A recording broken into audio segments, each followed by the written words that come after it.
and welcome back to my Unsung Heroes podcast. I've been doing this for, just for people that don't get a lot of the credit for the things that they do for the league. And honestly, Mr. Cameron Irvine does a whole lot for the league, but I don't think that he does get enough love and enough credit for what he does. So I am happy to have my friend back with me. How are you doing?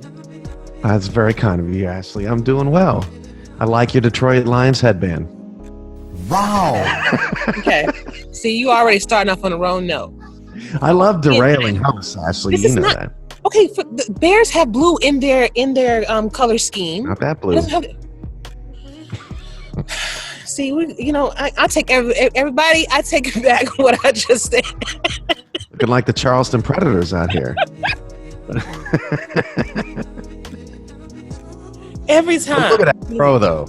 That fro is on point. Well, I appreciate it. Best fro I've ever seen. Well, I appreciate that. It took me long enough to pick this bad boy. I tell you that. But welcome back, man. How you been? I've been good, Ashley. It's 2020 is tough. Yeah. I've been more fortunate probably than most, just because I'm healthy. I haven't had any, immediate family get COVID. I haven't known anybody in my, circle that has died from COVID. And a lot of people have. And so just that alone makes me more fortunate than most. And you just pray every day that it stays that way. And, to all those in the league that have been dealing with COVID, we're here for you. So. Definitely. It has been a few of our brothers and sisters that have been, and our prayers goes out to them. I know that I had some friends that came down with it. None of them, people, they were able to get over it, but I do know some other people that were not. So, yeah, this is a very trying time for everyone. And, like you said, just keep everybody in your thoughts and your prayers. That's all you can do. Yeah. I know that you took a trip to kind of visit family and everything. Where's everybody doing good? Yeah, everybody's good. I was in Oklahoma for a few days. Was in Texas for a few days. It was kind of like it kind of happens every off season, right? The SFL season is over, and everyone's like, "Okay, so you gonna show up?" And I'm like, "All right, fine." I can find some 3-day windows in there where, I can copy and paste transactions from the car. So, gotcha. Yeah, I knew something was up because I was watching the signings come in, and you didn't do your usual graphics, and I was like, something must be going on with him. He must be, doing this thing. So, well, I mean, you deserve to. I mean, you are the executive producer of every game. You run the league. You're involved in every aspect of it. So. Just wonder. I'm sorry, Ashley. It's actually more about speed. It's actually done intentionally. We had a lot of teams last year creating their own stuff, and it looked really nice. Yeah. And the league doing all of the teams, it slows down the process of announcing signings. And a lot of teams and a lot of players they want to get it out there, right? They want it to be finished. They want it to be public. They want to be able to talk about it and celebrate it. And so we kind of made a conscious decision that process just was slowing down. The getting the signings out and getting as many people signed as early as possible. And so we just kind of made a decision that it was more important for us to get the information out more than it was to, do something elaborate for each individual player. It's a positive thing to do that, but it's also a positive thing to get it out. So a topic we might be touching on later about making tough decisions that not everyone is going to appreciate. That's kind of one of those. You got to balance speed with pageantry, right? So, which is understandable, and I even noticed that with the SFL honors. Normally it is showcased, but we just, got the notifications on the website, which is www.simulationfl.net, just in case you're wondering. Yeah, well, and this off season, we're also redoing our website. Okay. It's the first time that we've redone our website in 3 years, and it's the first time since the player progression era that we have redone our website. So we've had the same site since before player progression, and we've kind of been throwing everything on there as it goes, and now it's way too bulky. So we partnered with a company. We'll have more details on who that company is later. But we partnered with a company that is sort of overhauling how everything looks and how everything flows through the site. So that's been a big project. And it's also a TV contract negotiation year as well. So we're in the middle of those. We want to make sure that we have the best possible, arrangement for SFL promotion and all that stuff. So there's a couple of major projects that we haven't to deal with that we normally would have more time in the off season, but it's sucking a lot of league office time. And so things like SFL honors being announced on the website is a way to kind of mitigate. The honors is actually one of the most difficult shows to produce because you have all those different categories, you have all those nominees, you have all those statistics, and then you have all the winnings. And it's despite it only being a 40-minute show, it's a very time-consuming, very difficult to produce, probably only second to the draft. The draft is number one by far. I spent an entire week getting ready for the draft on the production side. But the honors is a challenge.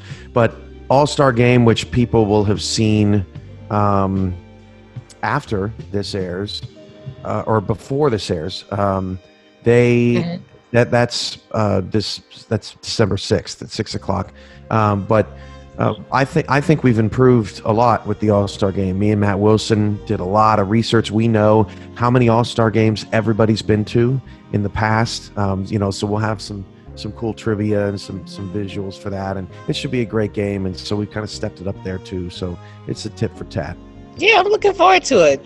Those games are always exciting. And I've always wondered how much time it actually takes you to get something like that done from the research side of it. Like when you're going through all of those stats for everybody to figure out who's best at this and things like that.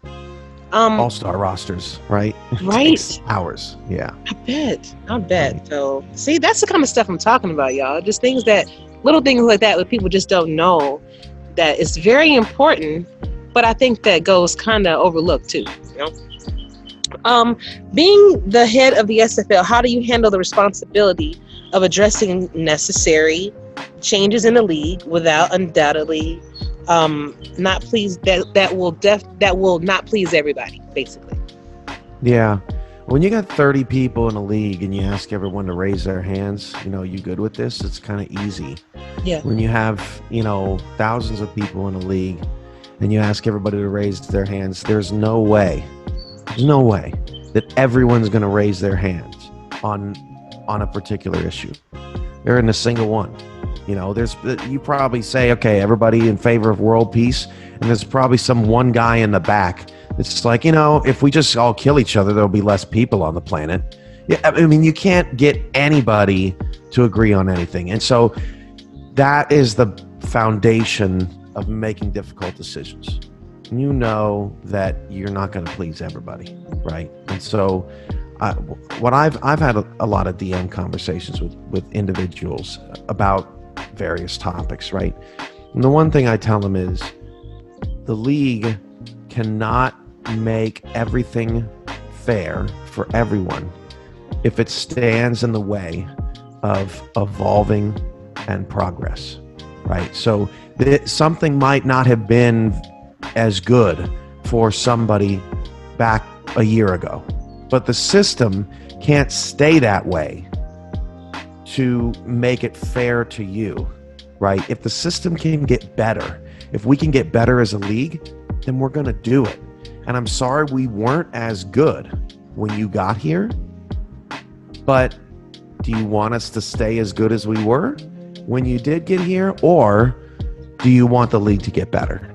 Right. And I mean, there are many people that are still here that were here before player progression, right?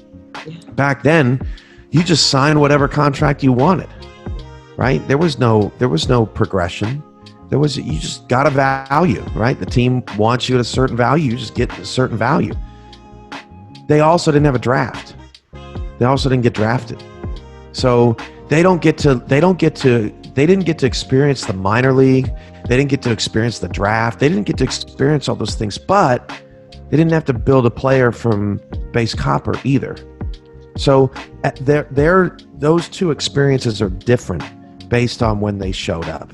But we wanted a better league. We wanted a more immersive league to create, that minor league process and that draft process. So we say, this is the best way, especially with all the people coming in. This is the best way to give them an experience along the way without just being able to give them the things that other people may have gotten, because we're trying to give them something better.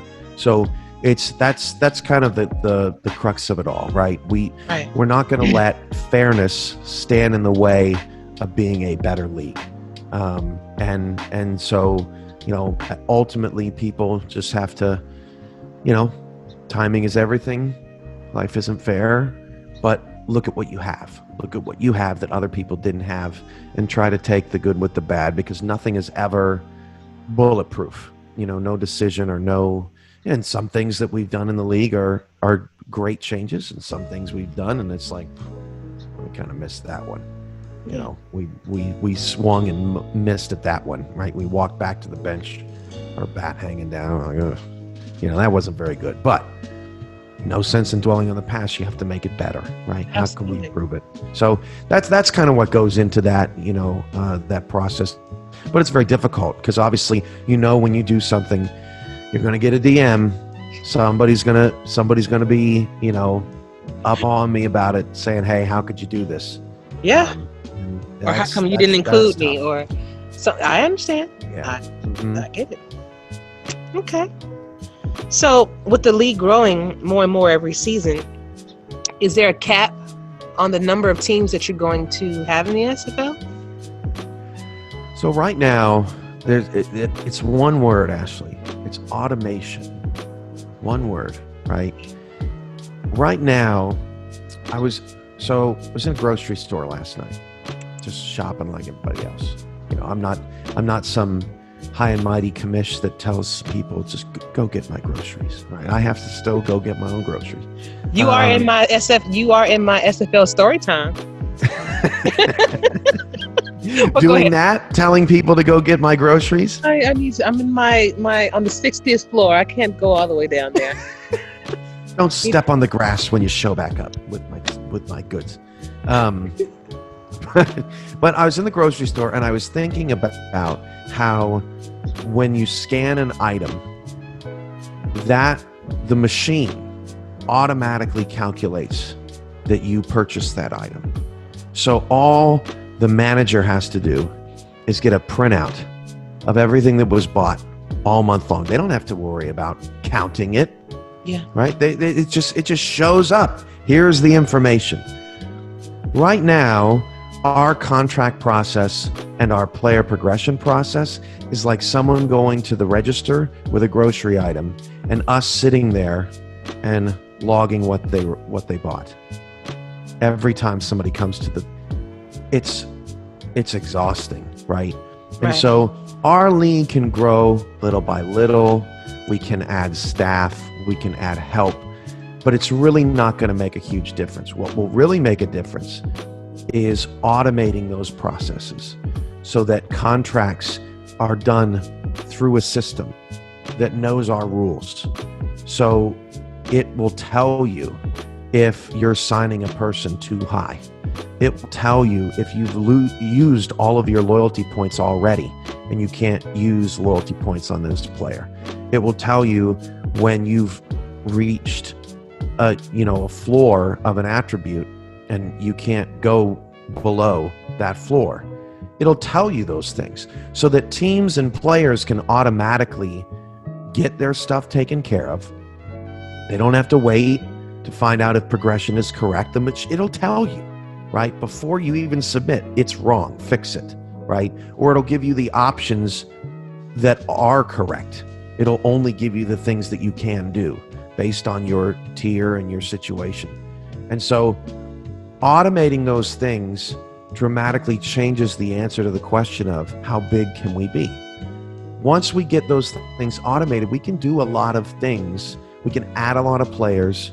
We can add more teams. We can do things on a different level because we're not having to sit and log every time somebody does something. And so that's really the kind of the next step for the league. It's why we need to grow revenue. It's why we need to, invest in our technology, is because that makes off seasons faster. That allows us to do more things like honors shows, signing graphics. It allows us to do more production promotion stuff than doing manual tasks of just paper pushing and processing. And so that's really, I would say that's probably like the theme of 2021. Like, this is a problem that we have to figure out because we're going to keep growing and it's not going to stop. We have to make it stop. Otherwise, it's just it's going to be very difficult to manage, and it's going to keep putting a strain on resources and not allowing us to do all the things we want to do. So it's true. That's a big deal. Because it seems like we have people that join every single day by the dozens, So I totally agree. Having an automated system would definitely help, and I think that would give people further understanding as to why subscription models was added to, and even to show them where their money is being spent, not just on the player, but on the quality of the product as well, which is very important.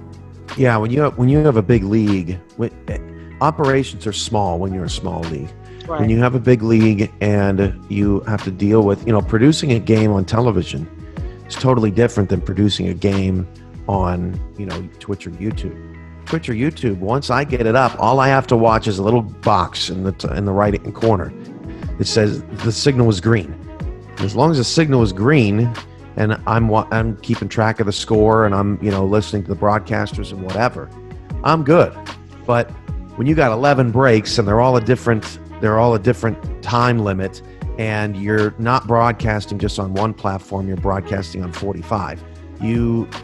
There's a different level of need for people, for technology, and just time. And so it's a big deal. And we have to keep up with the demand of the product, right? If we didn't keep up with the demand, then the league would not be what it is today, right? And you just because someone came in and they were the 481st player doesn't mean that they don't deserve the quality that the 200th player got when they joined a year and a half ago, right? And so that's what you're trying to deliver, and it's harder to deliver a quality product for 481 people than it is for 200 people. It's just it's more on the plate. And so yeah, for sure. I mean, that's exactly why it was put in place, and I'm glad you brought it up, Ash, because that was manual too. Every time somebody put in bits, I have to log it. One after another, after another, after another. We needed to automate that system. And that was sort of our first part of automating, getting some good technology in to help us grow and or to help us to not fall behind, right? Oh, love it, man. I love it. But speaking of your plate being full, what would it take for you to hand over more of your day-to-day operations of the league over to someone in order for you to focus on promoting it more? Yeah, so right now, so behind me, right, you just see a white sheet. Keeps the sun out, keeps the technology cool, especially in the summer. But that is going to be a green wall. And right now, what I'm focused on is enhancing the game day product. But in doing so, there might be some things that I step away from, a little bit. Put on the broadcasting side, for example, put our great broadcast crews out there. I will run behind the scenes and I will update people on score updates. And, we want to run multiple games at a time, and we want to be able to have that feel of, there's a lot of action going on when we are on. And getting more just production help and assistance, being able to have a bigger staff and a better schedule, a more, I guess, locked down schedule where you always know when the games are. And it's gotten a lot better than it was kind of when we first got on TV, when it was all just kind of crazy, right? And it seemed like every week was something different. But it's just going to take time, and it's just going to take resources. And, you can't get more resources without funding, and you can't get, more time without more resources. So it really all just kind of ties back to building a successful brand, and getting it to the point where we, have better leverage, we have better schedules, we have, more resources and assets to help the league. Once we do, then it can be more of an oversee role, right? Instead of producing games, I can oversee production. Instead of producing graphics, I can oversee graphics, right? But and I can train in those areas, just like Mike Daggs has trained the broadcasters, and Mark Lopez has trained the stats people, right? I can train in the areas that I am currently doing. We're not there yet, and a part of me doesn't want to be there yet, but a part of me knows that there are great things ahead, and I'm going to need to train if we're really going to build into a mega football organization. So you're muted, Ashley, by the way. I keep doing that so that you can be on that 60th floor. I understand. I never been on the 60th floor or anything in my life. I think the 12th floor in the dorm in college was the highest floor I've ever been in. So. Oh man. Well, I definitely understand you. This is your baby, and you want to be very careful of whom you put certain responsibilities or give us certain responsibilities to. Because you want things to go a certain way. You want things to flow the same way or better, but you still want that same quality. You still want that same drive that you have. So I get that. But eventually, right. Yeah. The people deserve it here. That needs to be done right. So yeah, we definitely have a quality standard for sure. Definitely. But, in order to not burn yourself out though, you will have to. I got in a pretty good rhythm this season. I got a good schedule down. I did about 60 to 70 hours depending upon the week, but everything was structured and organized. Then the season ended. We got to the off season. I don't know what I'm doing. I'm all over the place. I've been, November was a mess. Availability was sparse. I didn't know exactly what I was doing. Getting my feet under me here in December, but the off season is so tricky. During the season, you have 12 weeks of the same thing. Everything is the same, and nothing is changing. In the off season, one week you got the draft, another week you got SFLM playoffs, another week you've got honors and all-star game stuff, another week you got signings. There's all these different types of things, and they all require different types of hours. And when you work, right? It's not, sometimes you work in the evening, sometimes you can work during the day. And so it's kind of a whirlwind, and I've been a little disappointed with myself that I haven't been able to figure it out yet, but I'll figure it out. Just like you do everything else. I've known you for a long time, and you've been faced with many challenges. Nice. I was trying to think of a way to say I got you. But yeah, what's that as? Sorry, I thought. I know you for a while, and I know that there have been times where you've thought about even giving this up, you know, but you figured out a way to get what you need done, and you got it done more better than what you thought you were going to do. So, yeah, I know you can do it. Yeah. Every entrepreneur goes through the peaks and valleys, you know. Yes. It can get real dark. It can. I know. Even with this show, you know, sometimes it's like, are people really interested in it, you know, or people really watching it or listening to it? And then I get the news from Spotify that it was like 194 extra followers this season and all this kind of stuff. So, yeah. That's awesome. So what was your thought process when creating the divisions? And how did you decide which teams were going to be placed in what division? Mm-hmm. Yeah. So first and foremost, we don't do conferences in the league. I don't ever want to be in a situation where people are saying, well, the Eastern Conference Championship is basically like the final because the best two teams are over there. Or I don't want people saying, oh, well, if we would have played you, if you weren't in the other conference, we definitely would have beat you. We don't need those useless debates, right? We want the best teams to play each other no matter what. So divisions weren't about setting up those arguments. They were about ending others quicker. And that goes back to tiebreakers for the playoffs. So we have one table, right? We have 24 teams. It's a big table full of a bunch of teams and a bunch of records.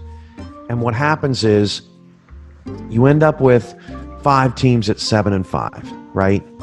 And in the past, it's been head-to-head, but you got to get a sweep, right? That's very rare for a 5-team tie, right? Mm-hmm. Then you got common games. Well, that's pretty rare too, right? You got to get, when you got a 5-way tie and you need to have 3 common opponents with 5 teams, that's pretty rare. So then it goes to strength of schedule. And that is very, or strength of victory, I should say. That's really hard to calculate because your strength of victory changes with every result that occurs, right?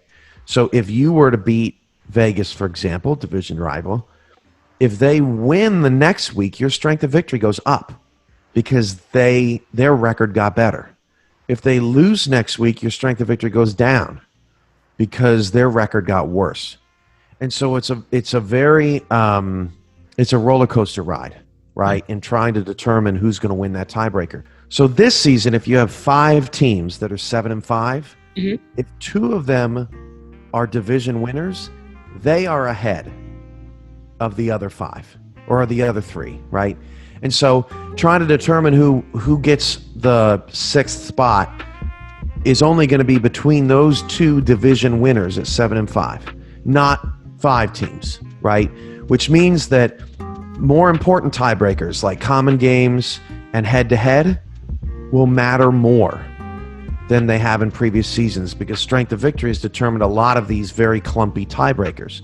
So winning your division will help you get a higher seed, but it won't help you necessarily get a home playoff game. It won't help you get a bye, right? It doesn't secure a bye week into the quarterfinals. It doesn't secure a home playoff game.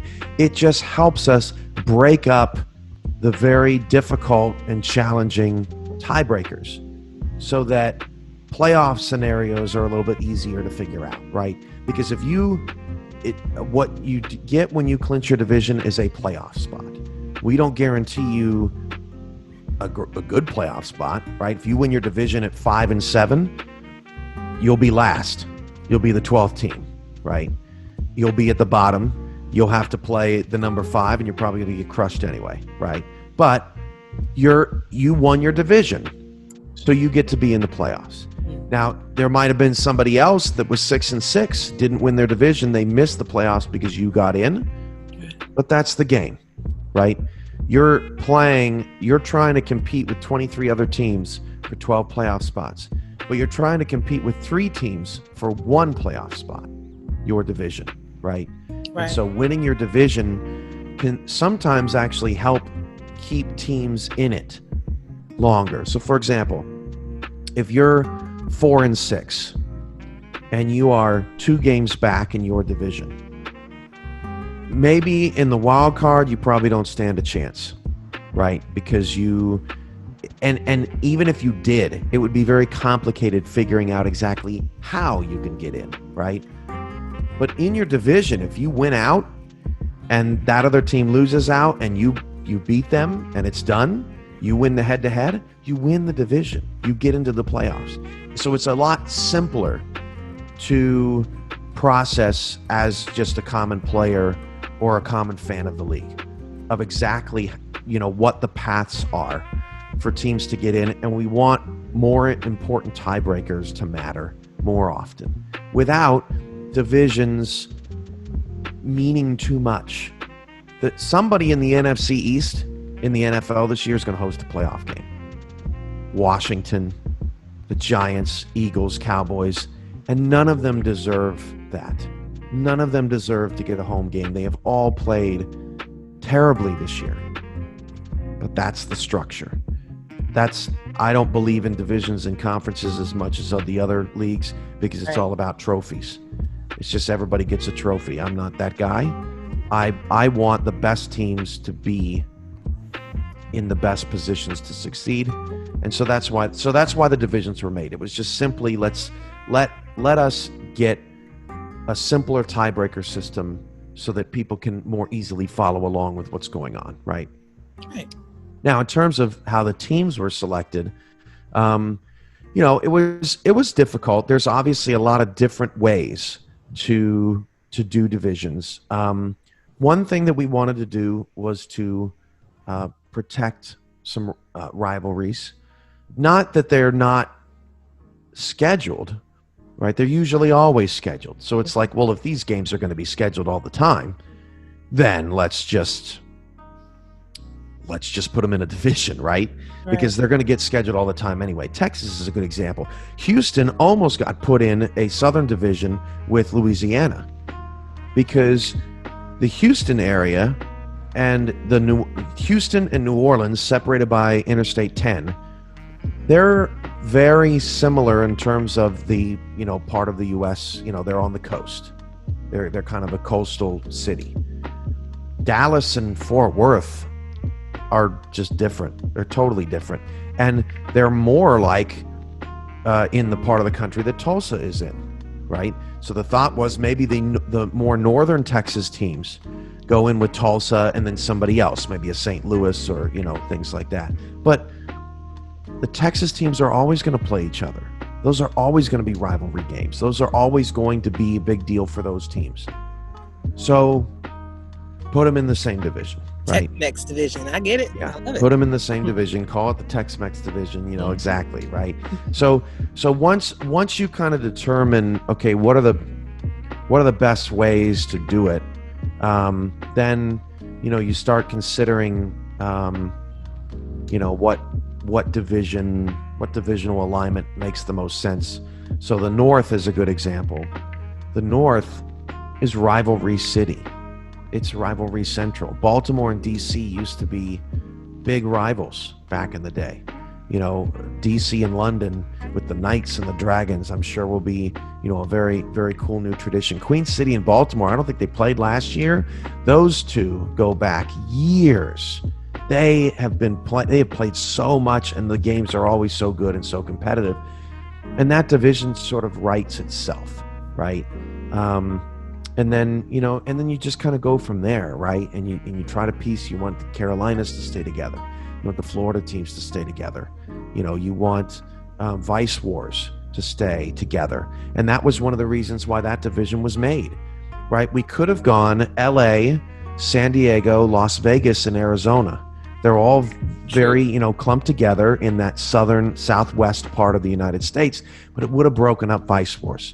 Arguably, the best and most and the rivalry that gets the most attention the True. most notoriety. They have special uniforms for the game.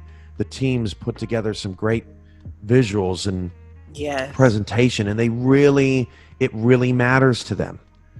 We want to protect that, right? But you want to keep LA and San Diego together. You want to keep Portland and Vancouver together. You want to keep these teams that geographically make sense, right?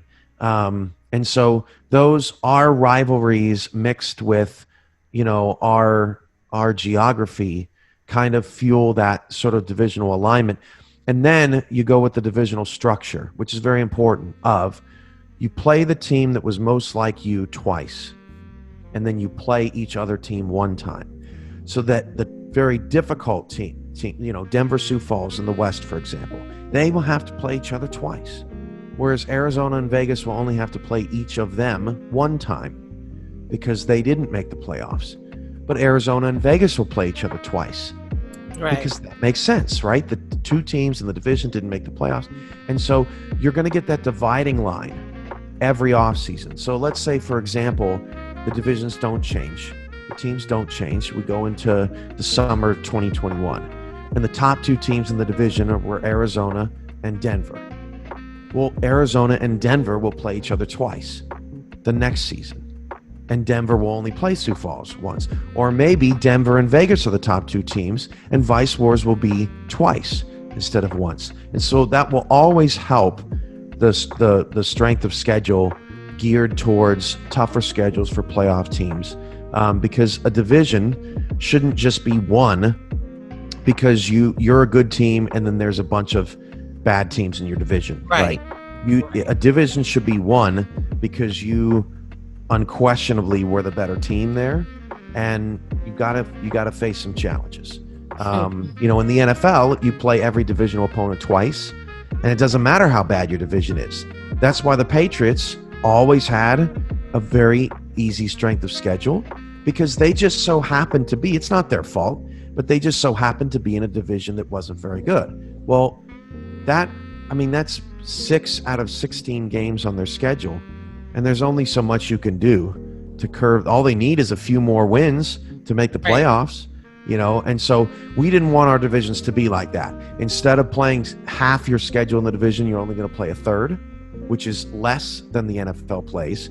And you're going to play the team that is most like you in terms of last season's record more often than the others.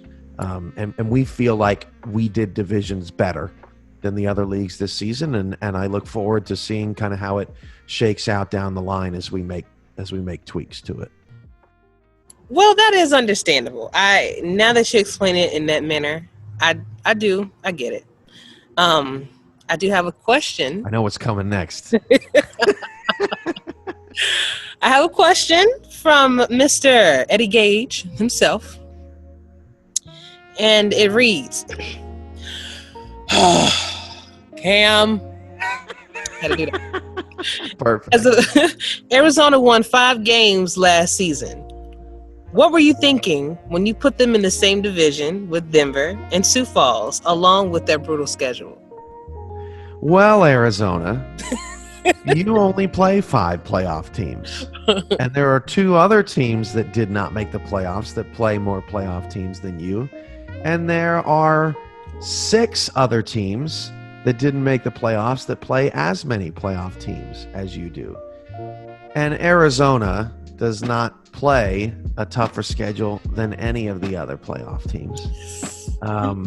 Vancouver is in a newer division, so maybe they are an outlier. But Arizona plays a very difficult starting schedule. You got 2 games on the road.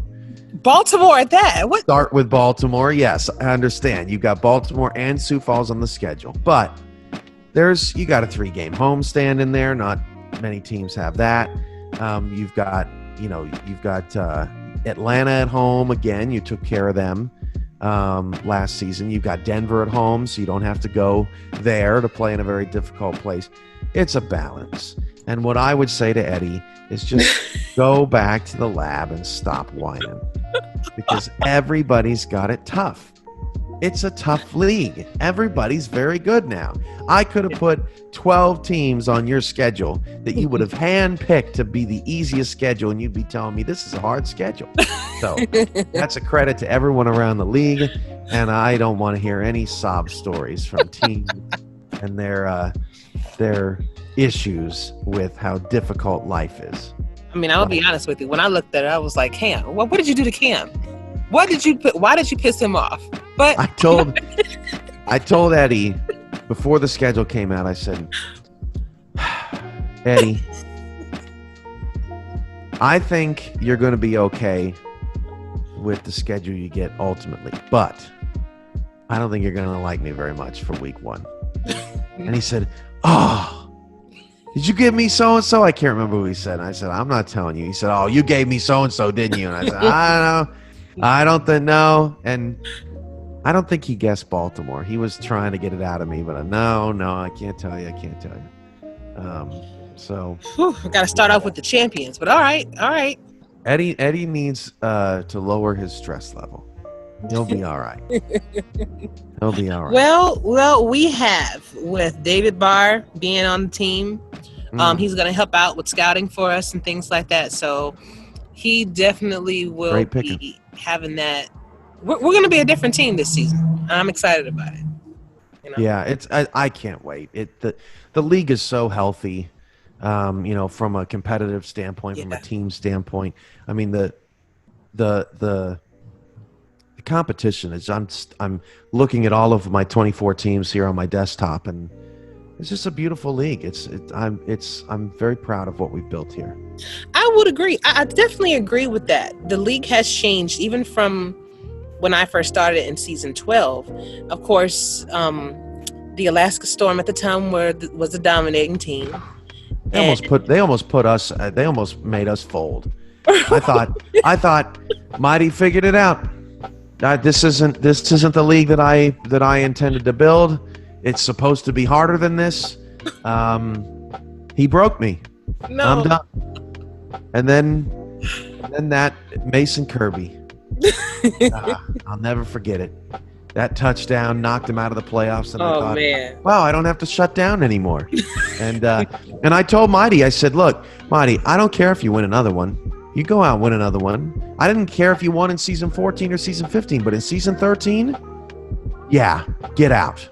I didn't need a 4-time champ here. Let somebody else in. You're fine. You're going to be fine. Just forget about it. And this league has proven that it's not as easy as it was a couple years ago, because Mighty's having to work for every win. Yeah. And he's right in the thick of it with all the best teams, and Denver put him out, and then Baltimore put them out.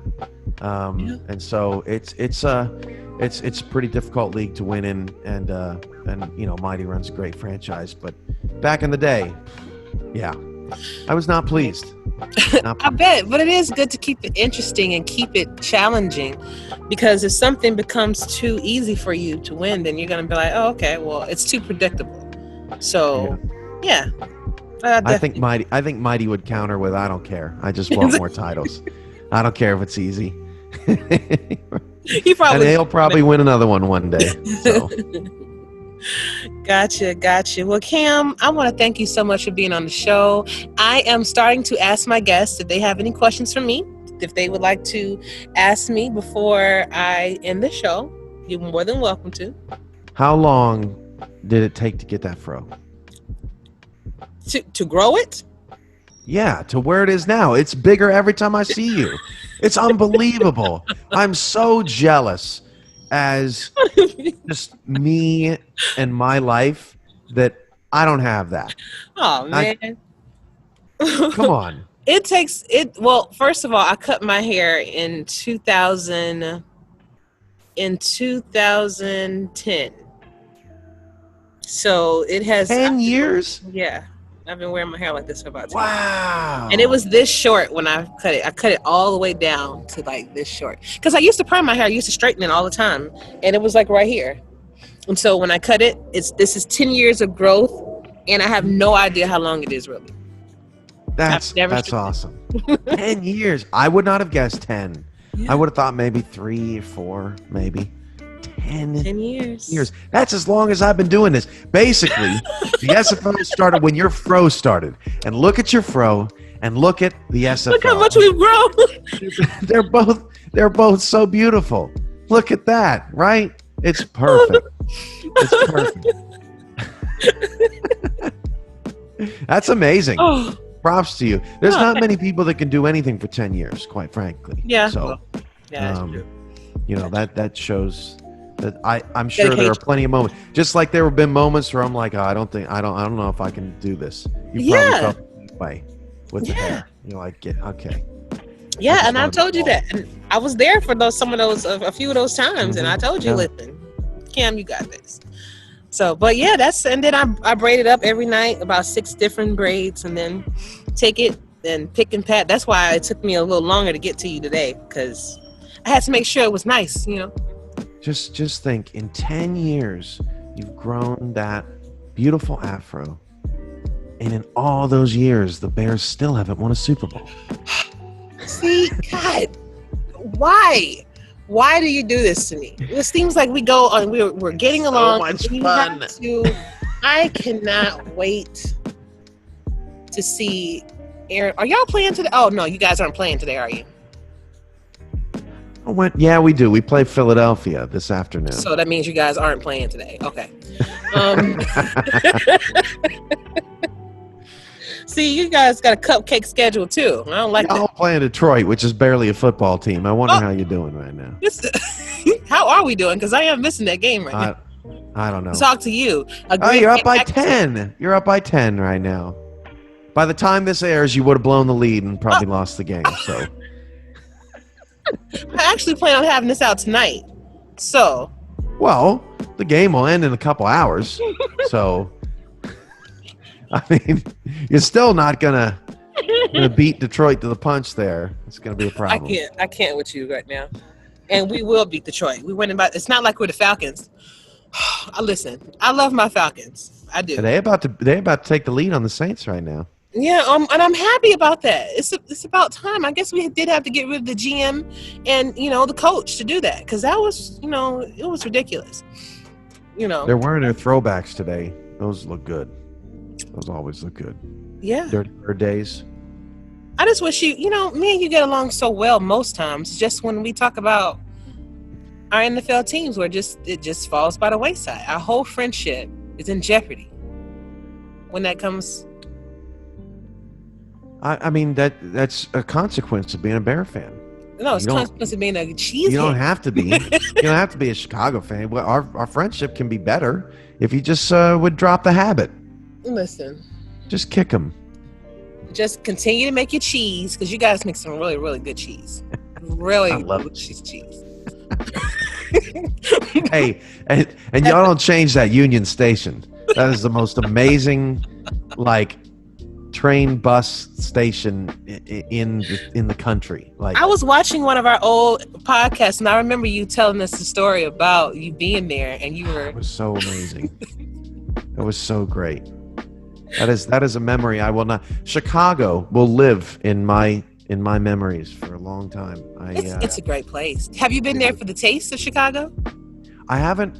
I was only in town that night, right? I haven't been able to get back, but it did really seem like a pretty cool city, and I'd like to visit again one day. Maybe you and I can go to Chicago and go to a Bears game one time, and I'll wear my Packers stuff, and you can protect me. That is not correct.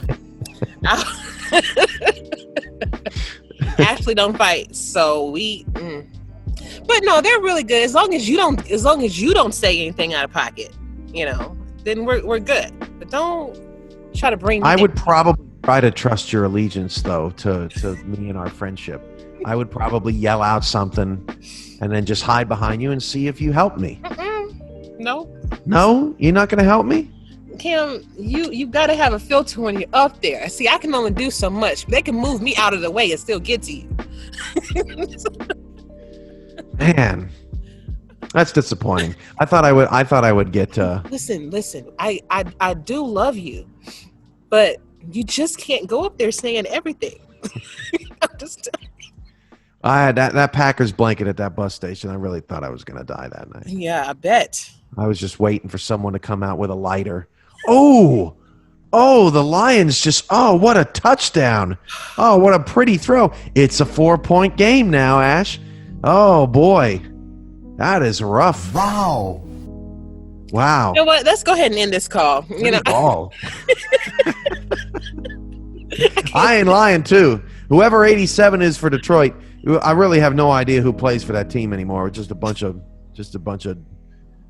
deadbeats, probably. But, yeah, if you're watching this on demand, you know what I'm talking about. What a pretty pass. no, I'm concentrating on you right now. I'm missing my whole games. I'm missing both games because of you right now. But it was worth it. Listen, thank you, Cam, for being on. That was all the questions you had for me? Yeah, I think so. The Bears bombing that touchdown, it derailed me. You know what? But, I can't wait to see Green Bay take that L tonight. I just can't wait. I really can't. And if they I'll lose call to you Philadelphia, that's embarrassing if we lose to Philadelphia. And that's why I'm hoping that it will happen, so you understand.